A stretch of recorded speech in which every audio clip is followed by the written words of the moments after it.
Jemaat, saya persilakan berdiri. Shalom Bapak Ibu sekalian, jemaat yang dikasihi Tuhan. Kita bersyukur bahwa pada hari ini kita dapat kembali beribadah kepada Tuhan walaupun masih dilakukan secara online. Mari kita bersaat teduh sejenak.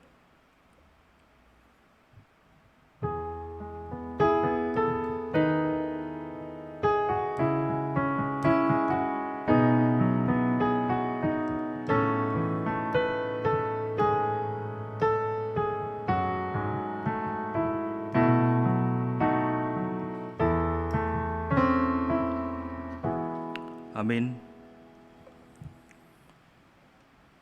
Panggilan ibadah diambil dari Mazmur 95 ayat 1 sampai 2. Demikianlah firman Tuhan. Marilah kita bersorak-sorai untuk Tuhan. Bersorak-sorak bagi gunung batu keselamatan kita. Biarlah kita menghadap wajahnya dengan nyanyian syukur. Bersorak-sorak baginya dengan nyanyian Mazmur. Mari kita bersama-sama mengangkat suatu pujian, nyanyian pemujaan yang diambil dari KPPK nomor 60, Suci-Suci, ayat 1 dan 2.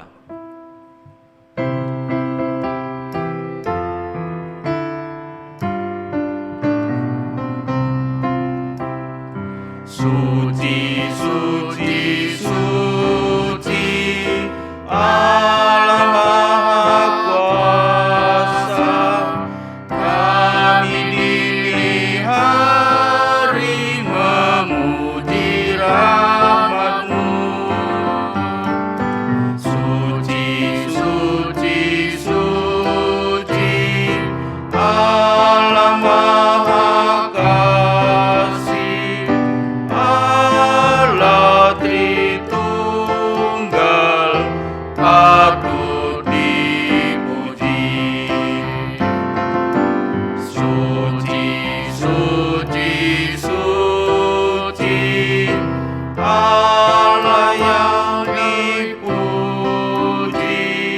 Di depan tatamu memberi mahkotanya. Malaikat di sorga bersujud menyembah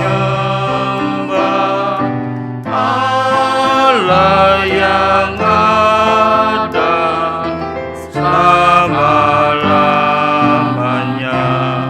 Allah yang ada selama-lamanya. Allah yang ada selama-lamanya. Mari kita tundukkan kepala, berdoa.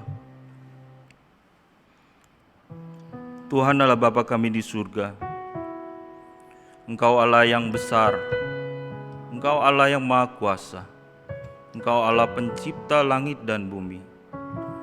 Terima kasih Tuhan, kami ada karena Engkau telah mengadakannya ada. Terima kasih Tuhan, sebentar kami mau masuk di dalam ibadah-Mu. Kiranya Engkau kuduskan dan sucikanlah hati kami ya Tuhan, sehingga kami layak menghadap hadirat-Mu, beribadah kepada-Mu. Terima kasih Tuhan untuk semua yang Engkau berikan kepada kami semua. Di dalam nama Tuhan Yesus kami mengucap syukur dan berdoa. Amin. Jemaat, saya persilakan untuk duduk kembali. Mari kita bersama-sama mengangkat pujian, Jiwaku Terbuka Untuk-Mu Tuhan.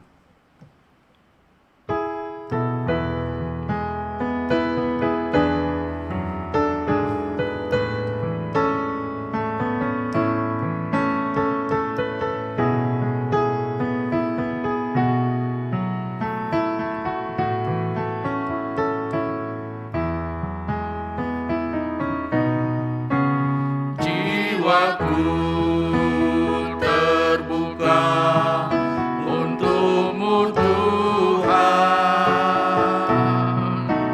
selidiki, nyatakan segala perkara,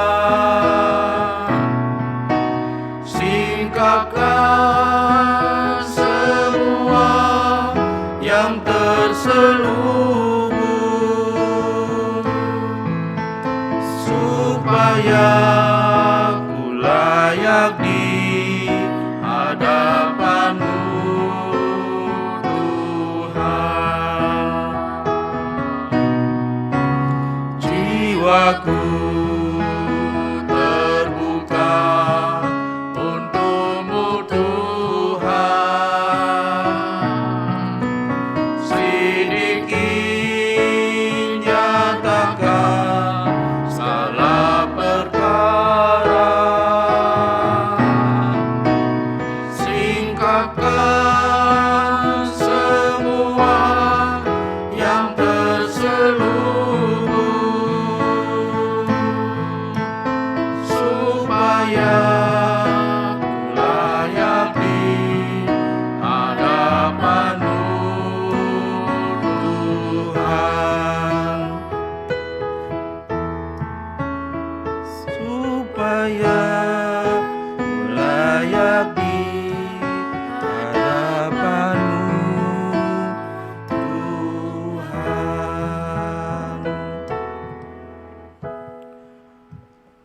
Ayat pengakuan dosa diambil dari Yakobus 4 ayatnya yang ke-8. Demikianlah firman Tuhan, mendekatlah kepada Allah, dan Ia akan mendekat kepadamu. Tahirkanlah tanganmu, hai kamu orang-orang berdosa, dan sucikanlah hatimu, hai kamu yang mendua hati. Mari kita bersama-sama tundukkan kepala, berdoa, mengaku dosa-dosa kita. Saya berikan waktu 1-2 menit untuk kita berdoa masing-masing, mengaku dosa kita yang telah kita perbuat. Kiranya Tuhan mengampuni apa yang sudah kita lakukan. Mari kita berdoa.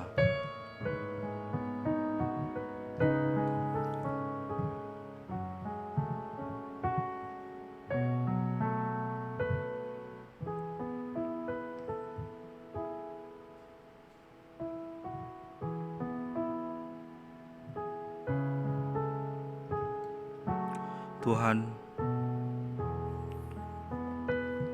terima kasih Tuhan untuk kebaikan-Mu, sehingga Engkau mau mati di kayu salib untuk menebus dosa-dosa kami. Kami adalah manusia berdosa ya Tuhan. Ampunilah kami ya Tuhan. Mungkin di dalam kehidupan kami terus melakukan dosa. Kami sudah tahu itu tidak berkenan di hati-Mu, tapi kami terus saja melakukannya ya Tuhan. Ampunilah kami ya Tuhan. Mungkin kami mengeluarkan kata-kata kotor, mempunyai hati yang iri kepada orang lain, membenci orang lain, sombong. Layakkanlah kami ya Tuhan, ampunilah kami ya Tuhan. Mungkin kami juga terkadang kami menyalahkan Engkau di dalam pergumulan hidup kami yang sulit, dan kami tidak bersandar kepadamu. Kami lari daripadamu ya Tuhan. Ampunilah kami. Tolong kami ya Tuhan, kami bisa memiliki hati yang mau taat pada firman-Mu. Terima kasih ya Tuhan, pimpin kami dengan Roh Kudus-Mu. Di dalam nama Tuhan Yesus, inilah permohonan doa kami. Kiranya Engkau mau mengampuni kami semua. Terima kasih ya Tuhan, dalam nama Tuhan Yesus. Amin. Janji pengampunan dosa diambil dari Kolose 1 ayat 13-14. Demikianlah firman Tuhan. Ia telah melepaskan kita dari kuasa kegelapan dan memindahkan kita ke dalam kerajaan anaknya yang kekasih. Di dalam Dia, kita memiliki penebusan kita, yaitu pengampunan dosa. Mari kita sama-sama menaikkan satu pujian, nyanyian syukur dan tekad kita, diambil dari KPPK 295, Ku pancarkan keindahan-Mu.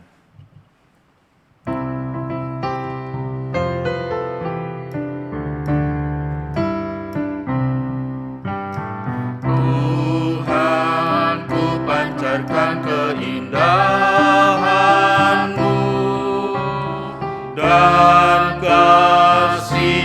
ajaib kasih yang murni.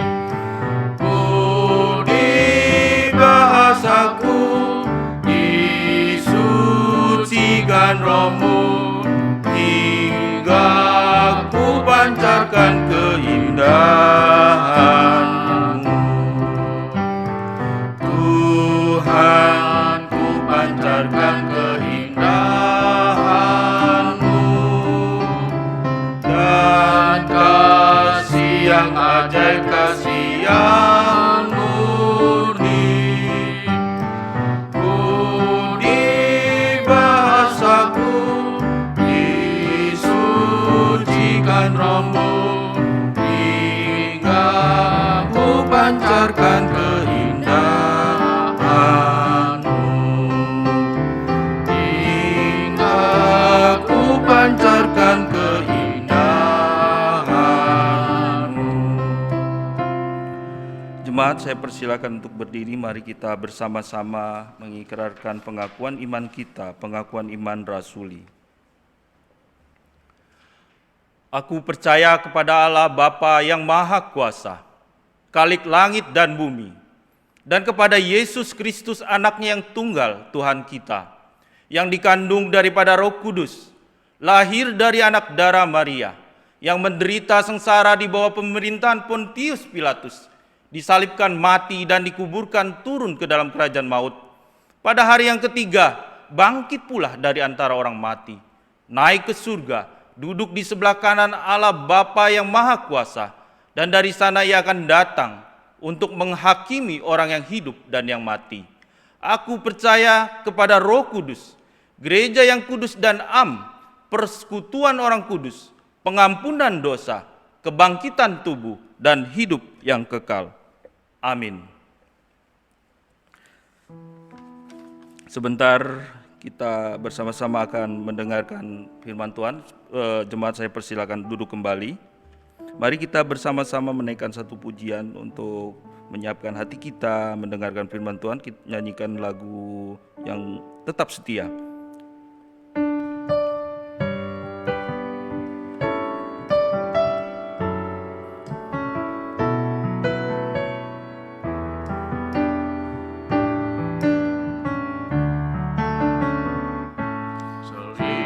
Aku lihat hatiku, apakah ku sungguh mengasihi-Mu, Yesus, Kau yang Maha Tahu dan menilai hidupku.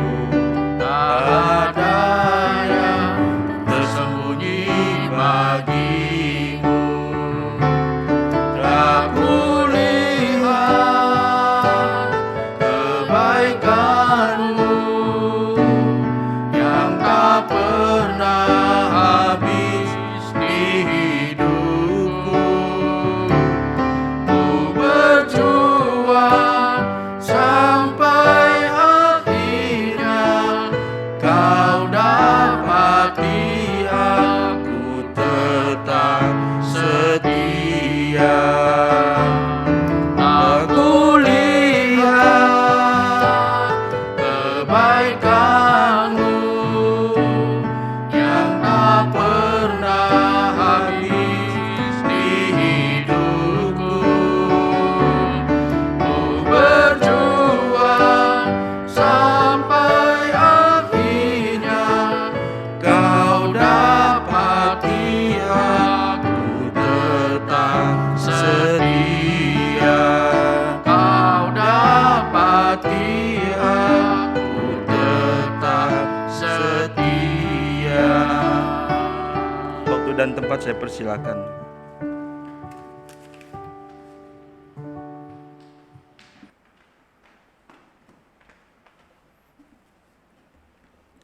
Mari kita berdoa.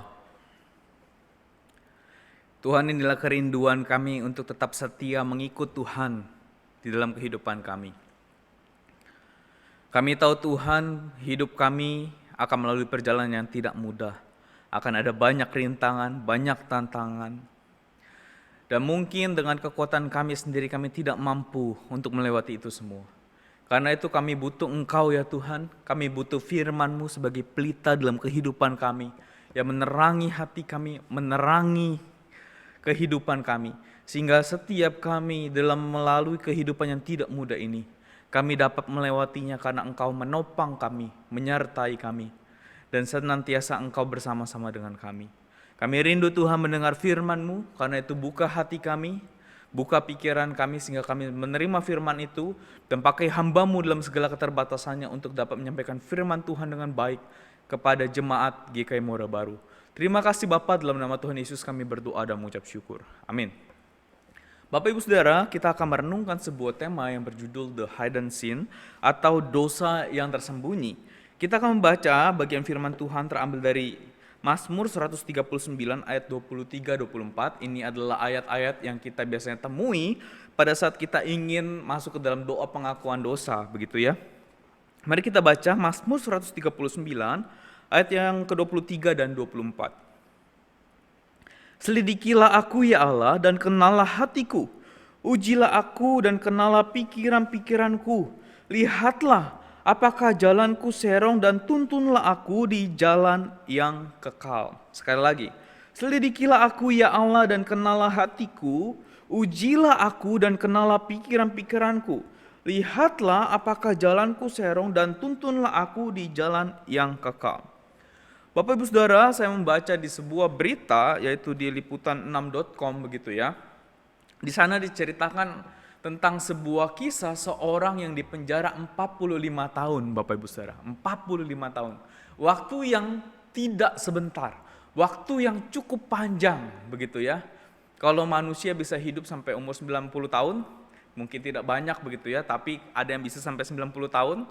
Setengah masa hidupnya dihabiskan di dalam penjara, bayangkan Bapak Saudara, 45 tahun di dalam penjara. Waktu itu terjadi sebuah penembakan di Amerika, dan pada saat dilakukan investigasi penyelidikan, lalu ditanya kepada saksi-saksi orang-orang sekitar, diselidiki dengan teliti, ternyata didapati pria ini bersalah dan dia dipenjara. Lalu setelah dia dipenjara, waktu berjalan begitu lama, di tahun ke-45 dilakukan penyelidikan ulang, Bapak Ibu Saudara. Waktu penyelidikan ulang ini dilakukan, didapatilah bahwa sebetulnya pria ini tidak bersalah.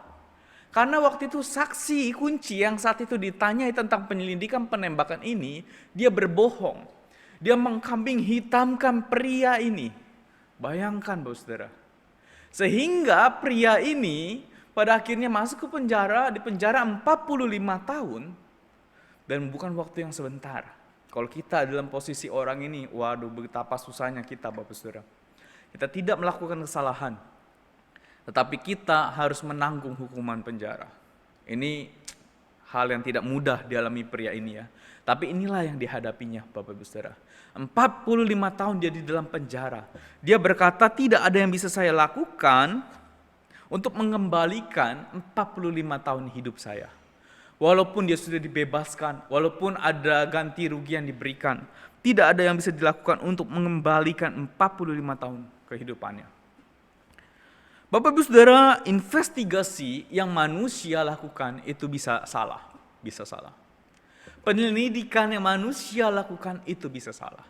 Namun ketika Allah menyelidiki manusia, tidak pernah Allah salah, Bapak Saudara, tidak pernah. Karena Allah kita adalah Allah yang hebat. Dia tidak pernah salah dalam menyelidiki kehidupan kita. Nah, maka Bapak Saudara, di kata-kata di ayat 23, selidikilah aku ya Allah. Itu di dalam bahasa aslinya dipakai kata investigasi aku ya Allah, begitu kan? Maksudnya supaya Tuhan melihat sampai kedalaman hati kita, menyelidiki sampai kedalaman hati kita. Sehingga Bapak Saudara, penyelidikan Allah itu selalu benar, selalu teruji, selalu valid, dan tidak pernah salah. Orang lain bisa salah, tetapi ketika Allah menginvestigasi, menyelidiki hati kita, Allah tidak pernah salah. Mengapa Bapak Saudara Allah dapat menginvestigasi kehidupan kita secara menyeluruh, benar, dan valid, yang artinya tidak bersalah, yang artinya benar? Yang pertama Bapak Saudara, karena Allah kita adalah Allah yang maha tahu. Sehingga dia bisa melihat sampai kedalaman hati kita. Di ayat ke-23 dikatakan begini.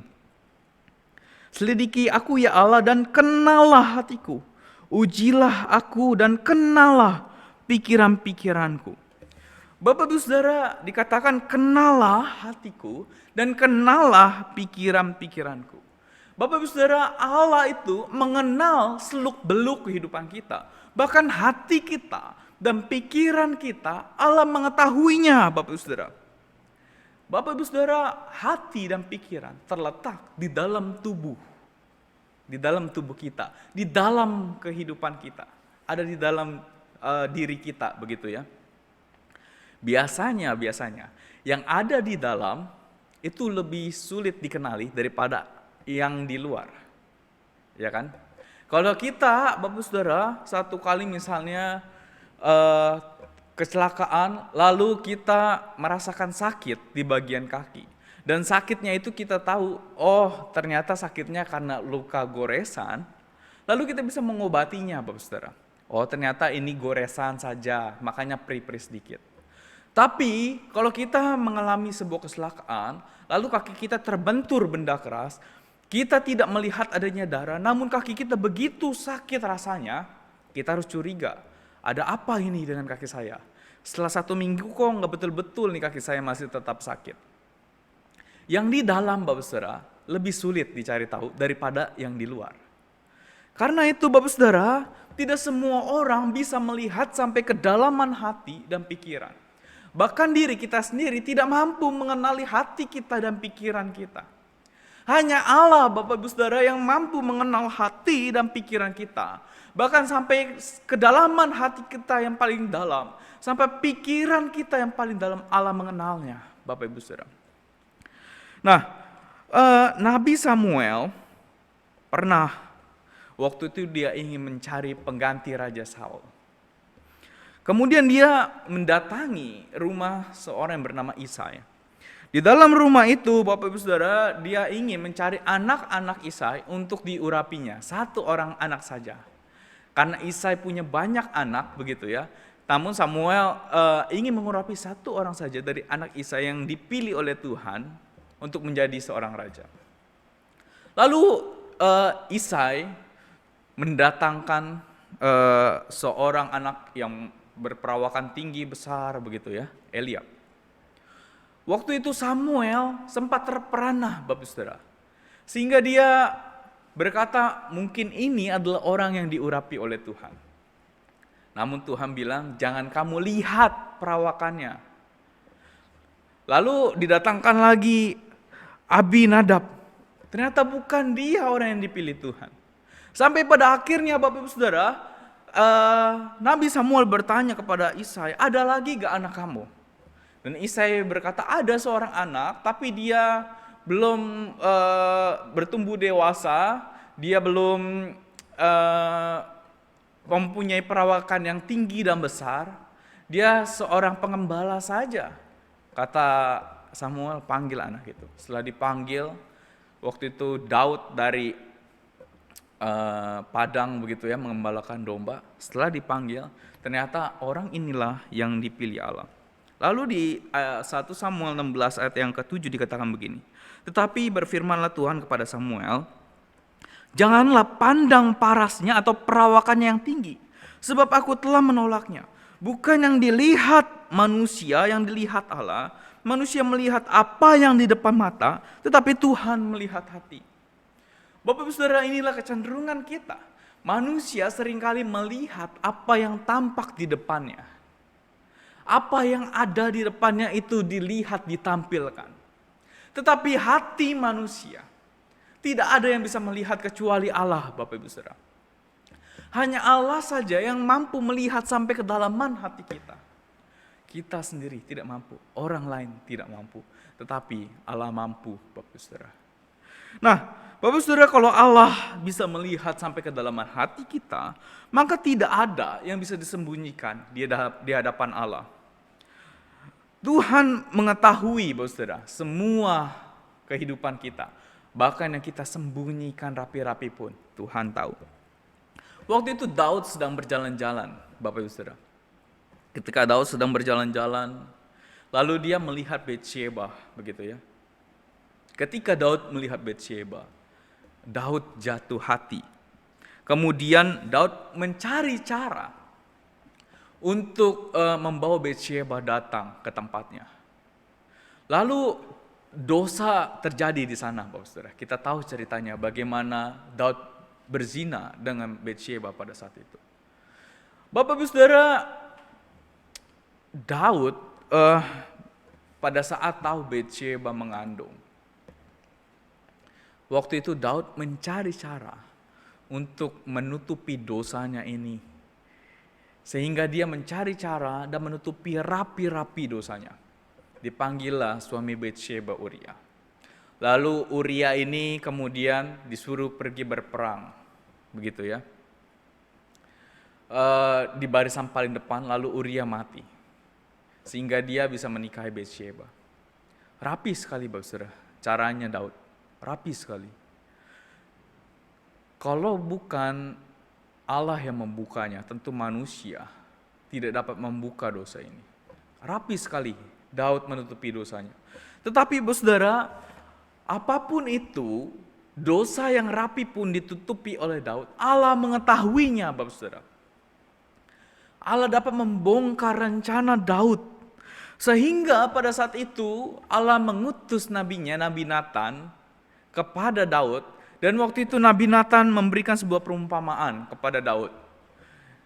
Nathan bertanya kepada Daud, Daud, kalau misalnya ada dua orang, yang satu adalah orang yang kaya, satu orang yang kurang kaya, begitu ya.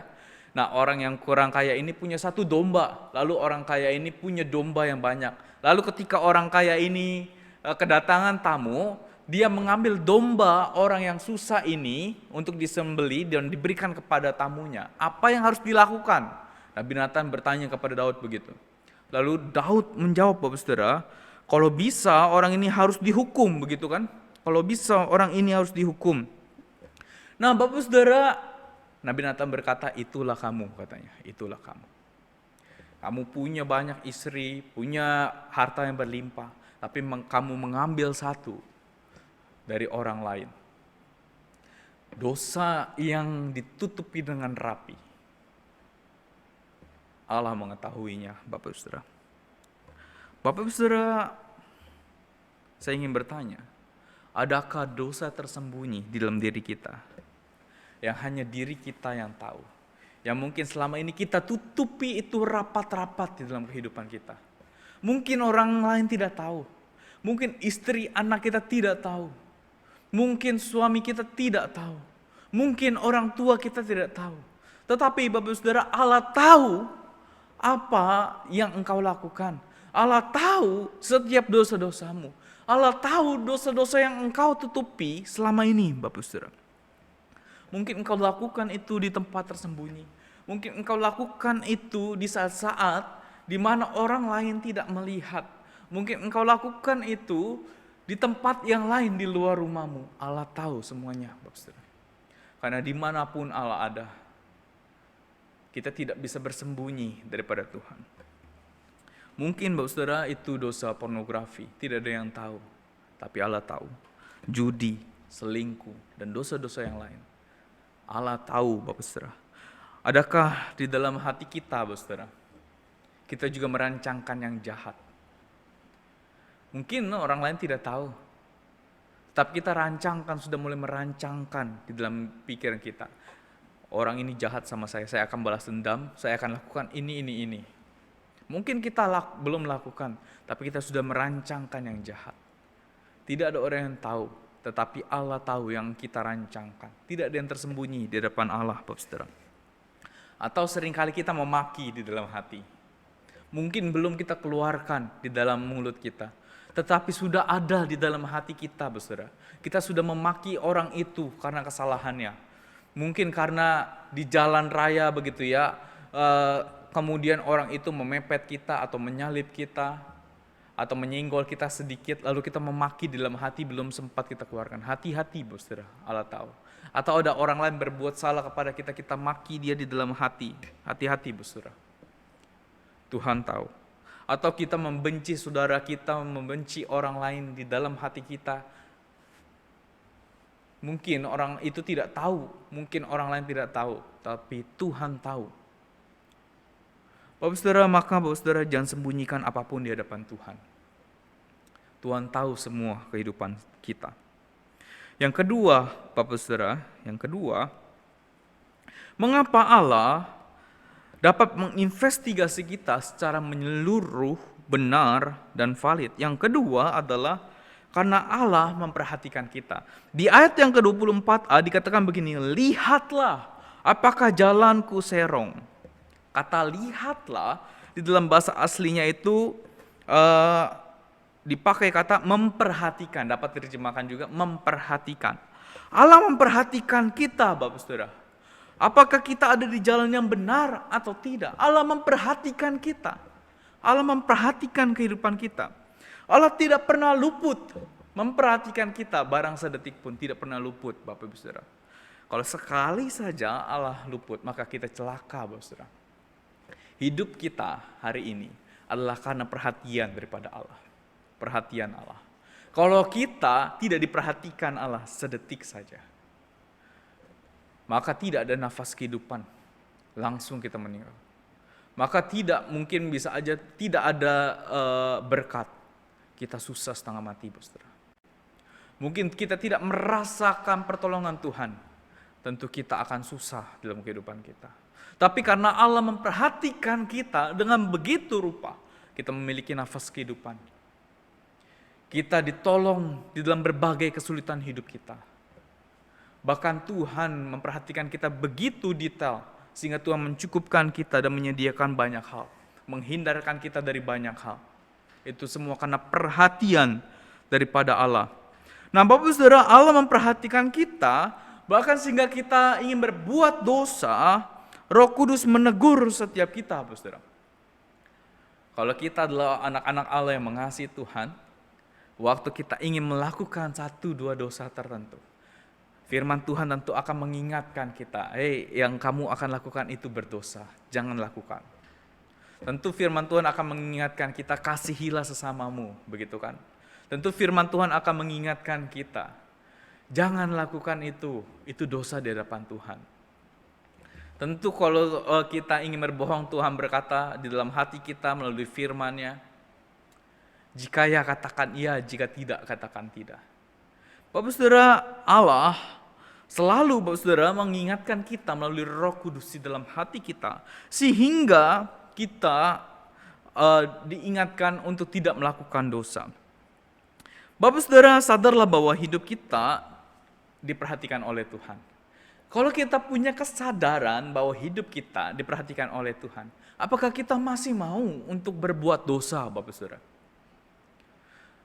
Orang Indonesia seringkali butuh diperhatikan terlebih dahulu, butuh diawasi begitu ya oleh polisi, baru dia tertib. Di dalam kita mengendarai motor biasanya, kalau tidak ada polisi di sana, maka kita berani putar balik sembarangan, ya kan? Waktu kita ada di jalanan, kita lihat kiri kanan, bukan kita lihat mobil ada atau tidak, begitu ya. Kita lihat ada polisi atau tidak. Kalau tidak ada polisi, kita putar balik. Kalau kita lagi di jalanan lampu merah, jalanan sepi, kita lihat ada polisi atau tidak, begitu ya. Kalau tidak ada polisi, kita terabas. Seringkali, Bapak Ibu Saudara, kita seringkali merasa kalau tidak diperhatikan, maka tidak ada hukuman dan kita tidak perlu mengikuti aturan. Tetapi Bapak Saudara, Allah itu memperhatikan kita terus-menerus. Nah, Bapak Saudara, kesadaran ini perlu dibangun bahwa Allah tidak pernah barang sedetik pun meluputkan perhatiannya daripada kita. Allah selalu memperhatikan kita. Sehingga kalau Allah selalu memperhatikan kita, beranikah kita berbuat dosa? Bapak Saudara, kesadaran bahwa Allah selalu memperhatikan kita ini perlu dibangun dalam kehidupan kita, perlu dibangun. Kalau kita di dalam kehidupan kita memiliki satu pola pikir bahwa ada Allah di samping saya, bahwa ada Allah memperhatikan kita, kita tidak berani berbohong. Kita tidak berani menyakiti istri, anak, atau suami kita. Kita tidak berani berkata-kata kasar kepada orang-orang lain. Kita tidak berani untuk menolak ajaran firman Tuhan atau untuk berkata tidak terhadap firman Tuhan. Kita tidak berani, Saudara. Kuncinya adalah kita harus sadar bahwa Allah memperhatikan kita. Ada satu kali sebuah latihan retret begitu ya. Di dalam retret itu, Bapak Saudara diajarkan untuk kita melatih kesadaran bahwa Allah itu memperhatikan kita dan bersama-sama dengan kita. Jadi di retret itu diajarkan kalau ada satu meja makan, sediakan satu kursi untuk Tuhan, makan di sana. Untuk melatih kita bahwa Allah ada di dekat kita, memperhatikan kita. Kalau ada tempat tidur, sediakan satu tempat di mana Allah bisa tidur di sana. Semua latihan ini adalah untuk membangun kesadaran kita bahwa Allah ada bersama dengan kita dan Allah memperhatikan kita. Sehingga kalau Allah bersama dengan kita, kita akan segan melakukan dosa. Miliki kesadaran itu, Bapak Saudara. Yang ketiga, mengapa Allah, Bapak Saudara, sedemikian rupa dapat menginvestigasi kita dengan menyeluruh benar dan valid? Yang ketiga adalah karena Allah adalah Allah yang benar sehingga ia dapat menyatakan kesalahan dan menuntun di jalan yang benar. Di ayat 23 dan 24 dikatakan begini, 23 terlebih dahulu dikatakan, ujilah aku katanya. Kemudian di ayat 24 dikatakan, tuntunlah aku di jalan yang kekal. Kata menguji, Bapak Saudara, dalam bahasa aslinya dapat diterjemahkan dengan membuktikan, meneliti dan menelaah, begitu ya. Tuhan tolong telitilah aku, telaalah aku, apakah jalanku serong. Lalu dikatakan tuntunlah aku, yang artinya dalam bahasa aslinya dapat diterjemahkan juga memimpin, membawa atau membimbing. Bimbinglah akulah Tuhan kepada jalan yang kekal itu, kepada jalan yang baik itu. Nah, firman Tuhan, Saudara, firman Tuhan itu adalah firman yang dapat menguji dan menyatakan kesalahan kepada kita. Dalam bagian lain dikatakan juga seperti itu ya. Firman Tuhan itu berfungsi untuk menyatakan kesalahan, memperbaiki kelakuan dan lain sebagainya. Nah, karena itu Bapak Saudara, orang-orang yang dinyatakan kesalahannya oleh firman Tuhan perlu memiliki satu sikap hati yang baik, Bapak Saudara. Sikap hati yang mau bertobat, sikap hati yang lemah lembut, yang ingin diarahkan oleh firman Tuhan, yang ingin taat kepada apa yang Allah katakan. Bapak Saudara, Saul saat ditegur oleh Tuhan melalui nabinya Samuel waktu itu ya, Saul tidak mengindahkan, Saudara. Waktu itu ada Saul terjepit, orang Filistin datang. Kemudian sebelum berperang dia kan harus mempersembahkan korban kepada Tuhan supaya mendapat perkenanan Tuhan dan mereka mendapatkan kemenangan dalam peperangan. Tetapi kala itu Samuel tidak kunjung datang, begitu ya. Lalu Saul menjadi khawatir sehingga Saul yang tidak kudus itu mempersembahkan korban kepada Allah. Sehingga Allah marah. Kemudian waktu Saul sedang dalam keadaan terjepit juga, Bapak Saudara. Saul tidak meminta petunjuk dari Tuhan, tetapi Saul memanggil perempuan-perempuan penenung untuk memberikan tanda kepadanya. Lalu Tuhan marah di situ. Waktu ditegur, tidak ditunjukkan sama sekali Saul ingin bertobat. Saul mengeraskan hatinya sedemikian rupa. Sehingga kita tahu, Bapak Saudara, apa yang terjadi. Saul digantikan oleh Daud dan Saul tidak mendapatkan perkenanan daripada Tuhan. Tetapi sebaliknya Daud, tadi kita sudah ceritakan dosanya bersama dengan Batsyeba, Bapak Saudara. Namun ketika Nabi Nathan datang kepada Daud, apa respon Daud, Bapak Saudara?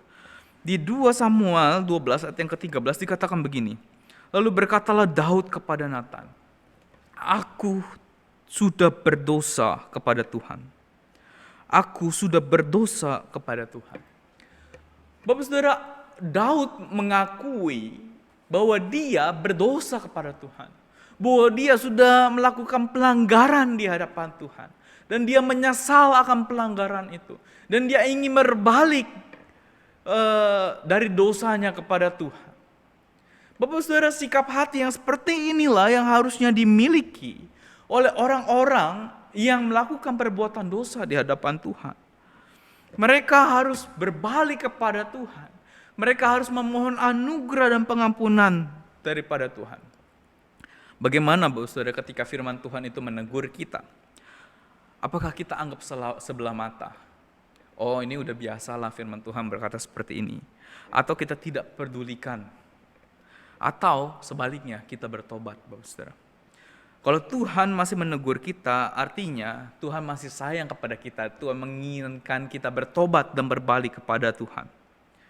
Kalau misalnya saudara satu kali Tuhan menegur kita, ada kepahitan di dalam hatimu. Yang belum engkau selesaikan, ada kepahitan. Apa sikap kita?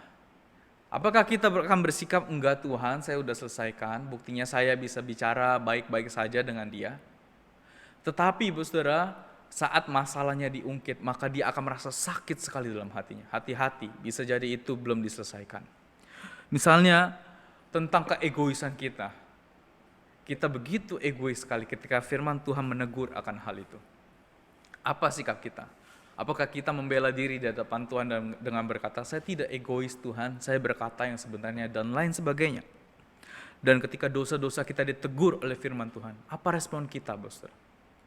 Apakah kita seperti Daud yang berkata, Tuhan, aku telah berdosa di hadapan-Mu. Ampuni aku ya Tuhan. Bapak saudara, tidak ada yang tersembunyi di hadapan Tuhan. Tidak ada yang tersembunyi di hadapan Tuhan. Kita menutupi apapun dalam kehidupan ini, Tuhan tahu. Karena itu, saudara, mari kita datang kepada Tuhan dengan satu sikap hati, yaitu ingin merendahkan diri kepada Tuhan dan ingin berbalik kepada Tuhan. Maka Tuhan akan mengampuni setiap dosa dan pelanggaran kita, saudara. Mari kita berdoa. Tuhan, hari ini kami datang kepadamu memohon anugerah dan pengampunan daripada Tuhan. Hari ini Tuhan, kami ingin membuka hati kami ingin membuka diri kami. Tidak ada yang ingin kami tutup-tutupi pada hari ini di hadapan Tuhan. Kami ingin transparan di hadapan Tuhan. Ampuni kami Tuhan kalau selama ini masih ada dosa-dosa yang tersembunyi di dalam hati kami, di dalam pikiran kami, yang belum kami ingin selesaikan, yang seringkali kami nikmati saja di dalam kehidupan kami. Ampuni kami Tuhan. Hari ini Tuhan, kami datang kepada Tuhan. Kami tahu Engkau melihat sampai kedalaman hati kami. Karena itu Tuhan, hari ini kami memohon ampun atas setiap dosa-dosa kami itu. Tuhan, ampuni kami kalau kami masih melakukan dosa-dosa itu. Dan hari ini Tuhan, kami ingin hidup sebagai orang-orang yang sudah merdeka dari dosa. Kami ingin tinggalkan dosa itu dan berbalik kepada Tuhan. Kami ingin hidup mengasihi dan mencintai Tuhan. Tolong kami Tuhan, sehingga kami hidup mengasihi, mencintai Engkau sepanjang kehidupan kami. Terima kasih Tuhan. Dalam nama Tuhan Yesus kami berdoa dan mengucap syukur. Amin. Tuhan memberkati Bapak Ibu Saudara sekalian.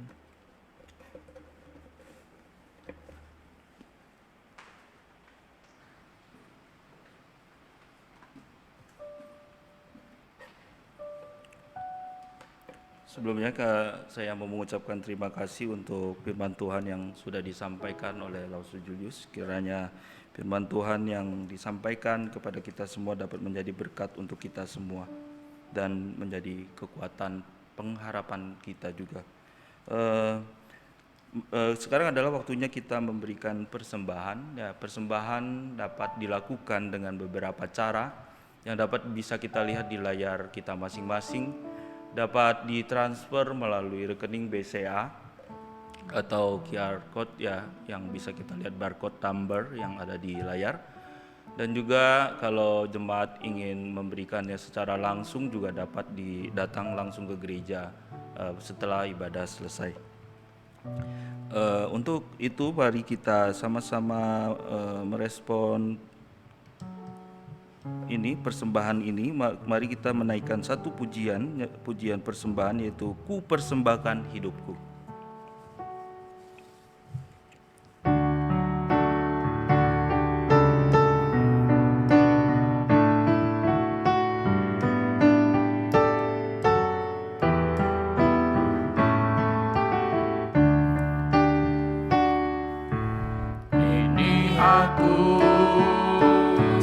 Milikku, ku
berdoa.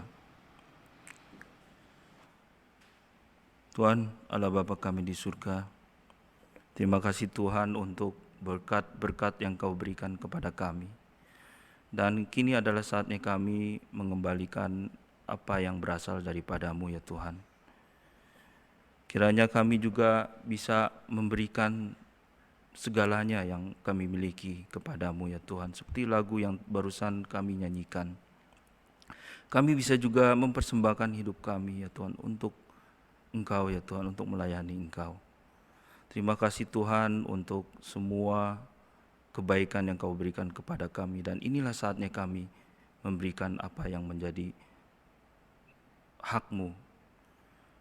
Terima kasih Tuhan, kiranya persembahan ini dapat dipergunakan untuk pekerjaan Tuhan di tempat ini, untuk gereja-Mu ya Tuhan.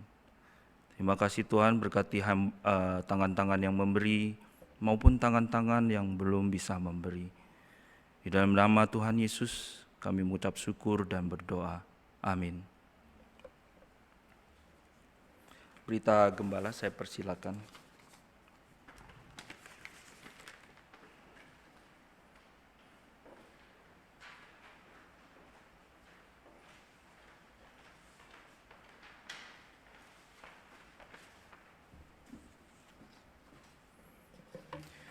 Shalom Bapak Ibu Saudara yang terkasih dalam Tuhan, bagaimana kabar Bapak Ibu Saudara? Saya berharap Bapak Ibu Saudara dalam keadaan yang sehat dan baik, sehingga Bapak Ibu Saudara dapat melakukan kegiatan, aktivitas, bahkan dapat beribadah kepada Tuhan dengan hati yang sungguh. Bapak Ibu Saudara, kita bersyukur pada hari ini kita masih tetap bisa beribadah online, walaupun pandemi masih berlangsung dan kita beribadah di tempat kita masing-masing. Kita bersyukur Tuhan menyediakan sarana prasarana untuk kita dapat beribadah kepadanya. Bapak Ibu Saudara, saya pertama-tama mengucapkan terima kasih kepada tim pelayan GKY Muara Baru yang sudah melayani pada hari ini. Terima kasih untuk pelayanannya, kiranya Tuhan boleh memberkati setiap kita. Kemudian Bapak Saudara, saya ingin mengajak Bapak Ibu Saudara semua untuk dapat bersekutu kepada Tuhan di hari Rabu jam 7 malam begitu ya. Kalau bisa Bapak Saudara menyediakan waktu di saat itu untuk bersama-sama mendengar kebenaran firman Tuhan dan juga berdoa melalui teks dan audio yang diberikan kepada setiap kita nanti melalui WA Group. Temanya adalah berpisahnya Lot dan Abraham. Saya sendiri yang akan menyampaikan firman Tuhan. Kemudian minggu depan firman Tuhan akan disampaikan oleh Guru Injil Lydia. Mari bersama-sama datang kepada Tuhan untuk boleh beribadah kepada Tuhan. Tema kita adalah bukan kehendakku melainkan kehendak Allah. Minggu-minggu ini kita memasuki masa prapaskah begitu Ibu Saudara, maka bulan ini kita akan membahas tema-tema berkaitan dengan itu. Bapak Saudara, pemilihan majelis hari ini adalah hari terakhir Bapak Ibu Saudara untuk mendaftar. Karena itu untuk Bapak Ibu Saudara yang belum mendaftar melalui form yang ada di gereja, silakan Bapak Saudara mendaftar melalui form yang ada di gereja. Nanti form tersebut akan kami serahkan ke Peluit untuk diproses, lalu kemudian ada saatnya untuk kita dapat memilih begitu ya. Maka siapkan hati kita untuk bersama-sama memilih yang terbaik pemimpin gereja kita dengan tuntunan penyertaan daripada Tuhan. Bapak Ibu Saudara, sinode kita GKY bekerja sama dengan GKY Teluk Gong akan mengadakan pelatihan teknologi pangan, yang mana materi yang akan diajarkan adalah aneka olahan daging sapi, daging babi, daging ikan menjadi bakso, nugget, abon, dan dendeng. Kemudian juga ada pelatihan aneka minuman kesehatan berbentuk bubuk, cair, atau model tercelup. Bapak Ibu Saudara yang tertarik untuk mengikuti pelatihan tersebut yang diadakan tanggal 11-12, yaitu hari Kamis dan Jumat, itu adalah hari libur. Bapak Ibu Saudara yang tertarik dapat menghubungi kami paling lambat adalah besok atau lusa, sehingga nanti data-datanya bisa kami sampaikan kepada pihak terkait, atau Bapak Saudara dapat WhatsApp langsung ke nomor yang tertera di layar. Bapak Ibu Saudara, mari kita berdoa untuk bangsa kita, bangsa Indonesia. Mari kita berdoa untuk perekonomian bangsa kita yang saat ini kurang baik karena dampak dari pandemi. Kiranya Tuhan boleh menolong. Kemudian juga kita berdoa untuk pemilihan majelis yang akan segera berlangsung. Kiranya Tuhan boleh menyertai, membangkitkan pemimpin-pemimpin yang mengasihi Tuhan. Dan kita juga berdoa untuk jemaat kita GKY Muara Baru yang bergumul di dalam berbagai bidang, pergumulan ekonomi, sakit penyakit, keluarga, dan lain sebagainya. Kiranya Tuhan boleh menolong. Mari bersama-sama kita berdoa. Tuhan, hari ini kami datang kepadamu memohon anugerah Tuhan bagi bangsa ini. Setelah kurang lebih Tuhan 1 tahun kami mengalami pandemi, kami merasakan dampak yang begitu dahsyat di dalam berbagai sektor. Terjadi keterpurukan di dalam kesehatan dan juga ekonomi Indonesia. Karena itu Tuhan, hari ini kami bawa bangsa kami ke dalam tangan kasih Tuhan. Kami mohon belas kasihan Tuhan, pertolongan daripada Tuhan bagi bangsa Indonesia. Kami berdoa kiranya Tuhan boleh menolong sehingga bangsa ini ekonominya boleh kembali bangkit. Kami ingin melihat bahwa tangan Tuhan akan memelihara bangsa ini dan Tuhan akan mencukupkan bangsa kami. Tolong bangsa kami Tuhan, dan jangan tinggalkan bangsa kami. Pegang bangsa kami Tuhan sehingga kami kuat melewati masa-masa yang sulit. Kami juga berdoa Tuhan untuk pemilihan majelis gereja GKI Pluit. Kami rindu Tuhan, Tuhan membangkitkan pemimpin-pemimpin yang mengasihi Tuhan, yang mencintai Tuhan, yang memiliki passion yang besar untuk gereja Tuhan dan untuk kemuliaan Tuhan. Kami berdoa kiranya Tuhan boleh tolong setiap kami dengan hikmat daripada Tuhan memilih pemimpin-pemimpin yang mengasihi Tuhan ini. Terima kasih Tuhan, kami juga berdoa untuk gereja kami, GKI Muara Baru. Tuhan, ada begitu banyak jemaat-jemaat Tuhan yang bergumul di masa-masa pandemi ini. Dalam kesehatan mereka, dalam pergumulan ekonomi mereka, dalam pergumulan keluarga, dan pergumulan-pergumulan yang lain. Tuhan, perhatikanlah jemaat kami. Tuhan, peganglah tangan setiap jemaat Tuhan yang sedang bergumul. Berikan kepada mereka kekuatan untuk melewati hari-hari yang sulit. Kami berdoa juga Tuhan, sekiranya Tuhan berkenan, jawablah setiap doa daripada setiap jemaat-jemaat Tuhan yang sedang bergumul ini. Di dalam waktu, di dalam kehendak Tuhan. Kami serahkan Tuhan, gerejamu, jemaatmu ke dalam tangan kasih Tuhan. Nyatakanlah belas kasihan Tuhan bagi setiap jemaat kami di tempat ini. Terima kasih Tuhan. Dengarlah doa kami. Dalam nama Tuhan Yesus kami berdoa. Bapak Saudara yang terkasih dalam Tuhan, mari kita berdoa seperti doa yang Tuhan Yesus ajarkan dalam doa Bapa kami. Bapa kami yang di surga, dikuduskanlah namamu. Datanglah kerajaanmu, jadilah kehendak-Mu di bumi seperti di surga. Berikanlah kami pada hari ini makanan kami yang secukupnya, dan ampunilah kami akan kesalahan kami, seperti kami juga mengampuni orang yang bersalah kepada kami. Dan janganlah membawa kami ke dalam pencobaan, tetapi lepaskanlah kami daripada yang jahat, karena Engkau yang mempunyai kerajaan dan kuasa dan kemuliaan sampai selama-lamanya. Amin. Saya mengundang Bapak Ibu Saudara sekalian untuk bangkit berdiri. Mari kita akhiri ibadah kita pada hari ini, kita naikkan doksologi.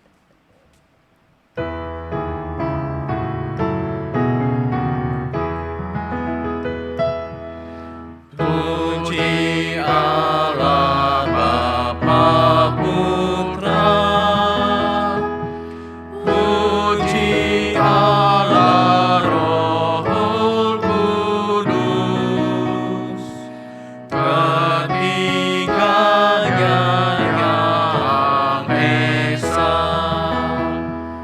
Pohon selamat sumber berkah.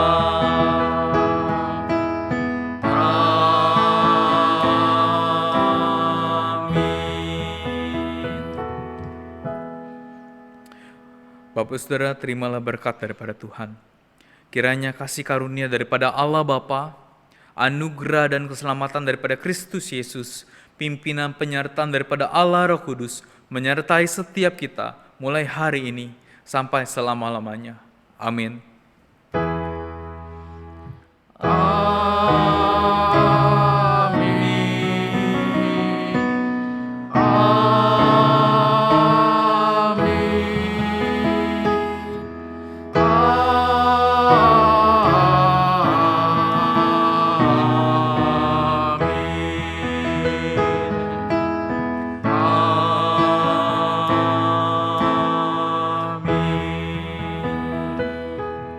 Silakan duduk Bapak Saudara.